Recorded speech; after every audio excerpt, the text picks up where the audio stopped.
But my friends, this is what recovery looks like. For the last 14 years, I have been in wellness. So how do you do that? And what are we going to do?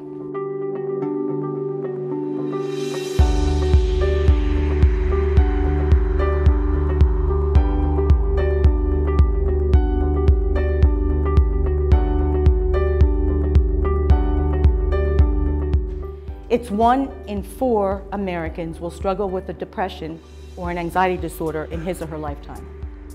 In a room like this, if I ask, how many of you know somebody, whether it be in your family, someone you work with, some friends that you have struggled with either depression or anxiety? Raise your hand. Look around, people. It's almost every person in the room. By the year 2020, depression and anxiety will be the #1 cause of disability in the workplace, costing American corporations over $17 billion a year. And you know what? We're not talking about it.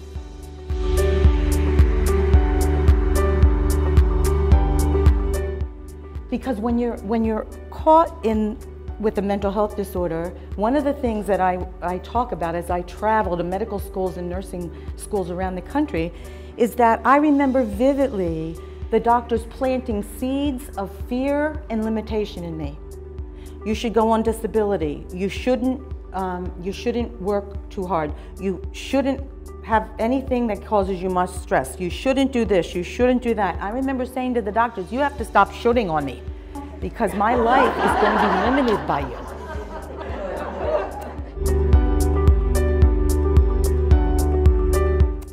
You see, when I look at people that struggle with a mental health disorder, I look at them as courageous survivors.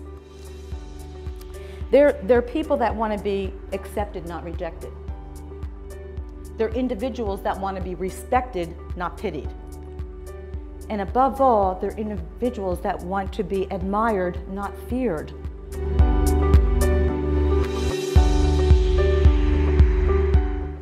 There's a metaphysical law that says you attract what you think. Now, when I went into the hospital, the doctor said to me, you will get sick again. Thank you for planting that in my head. You'll be sick again. You'll probably be sick your whole life with depression. And I thought, why would you tell me that? So what did I do? I focused on the beast who was always here, coming back. Coming back. Coming back. 4 times the beast got me and trampled on me. And I thought to myself, man, I'm wasting some of my good days here. So I flipped the switch, and instead of focusing on getting sick again, I focused on staying well.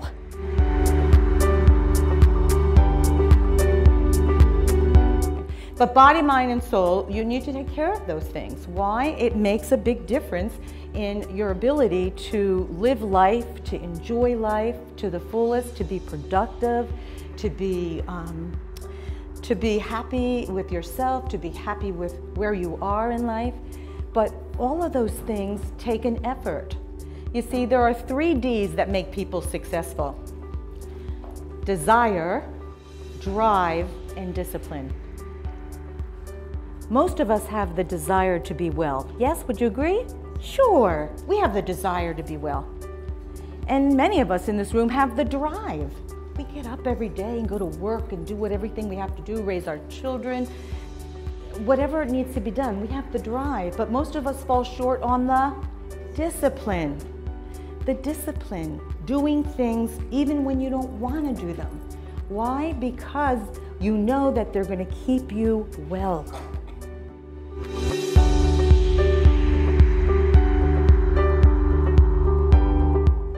And one of the parts for me that brings me most peacefulness is my spirituality. And for some reason, when I'm sick, the only time my mind stops racing is when I'm in a religious setting. So while I was in the hospital, and they would say, the rabbi's here, who'd like to go to services? The priest is here. The minister. One nurse said to me, what religion are you? I said, you know what? It doesn't matter what religion I am. It's just that I'm in the presence I'm in the presence of the divine, and I'm in the presence and for some reason, when I was in those settings, the racing thoughts would stop.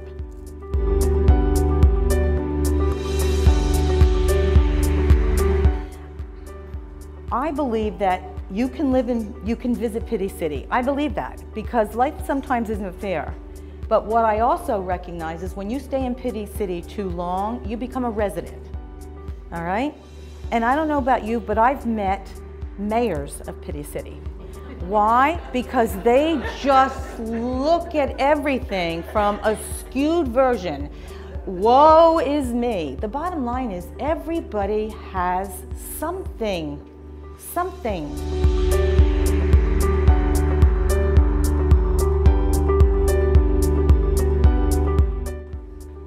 That people with a mental health disorder, they're people. They're like you and me. And all they want to do is be accepted by you. They don't want to be rejected.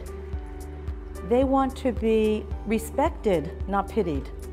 And above all, they want to be admired, not feared.